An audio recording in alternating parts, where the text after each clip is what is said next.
বৃহস্পতিবার বালুরঘাটে বিশাল মিছিল করে মনোনয়ন জমা দিলেন বিজেপির 4 প্রার্থী। কেন্দ্রীয় প্রতিমন্ত্রী তথা সাংসদ সুকান্ত মজুমদারের নেতৃত্বে এই মিছিলে সামিল হন বালুরঘাটের প্রার্থী বিদ্যুৎ কুমার রায়, কুমারগঞ্জের শুভেন্দু সরকার, তপনের বুধরাই টুডু এবং গঙ্গারামপুরের সত্যেন্দ্রনাথ রায়। ডিজে বক্স ও শত শত বাদ্যযন্ত্রে সজ্জিত এই মিছিলে উল্লেখযোগ্যভাবে দেখা যায় সংখ্যালঘু সম্প্রদায়ের মানুষদের ভিড়। কুমারগঞ্জ ও বালুরঘাট ব্লকের বহু মুসলমান সমর্থক এদিন পা মেলান এই মিছিলে। সোনাক্ষী, মশলা কোথায়?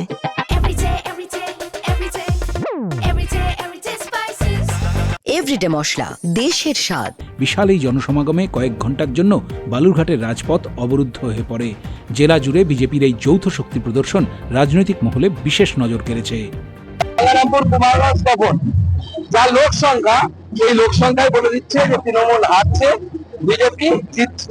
আমরা এখানে যে কজন আমাদের 4 জন প্রার্থী আছে তার মধ্যে 2 জনই বিধায়ক, আর আরেকটি ছেলে আমরা জিতেছিলাম, সেখানে আমরা প্রার্থী পরিবর্তন করেছি। ওই 3টে তো জিতবো, তার সাথে কুমারগঞ্জে জিতবো, আর ওখানে যে দুটো হয়তো 6-0 হবে ওই জেলাতে, কেউ আটকাতে পারবে না। বালুরঘাট থেকে সুবীর মহন্তর রিপোর্ট, উত্তরবঙ্গ সংবাদ।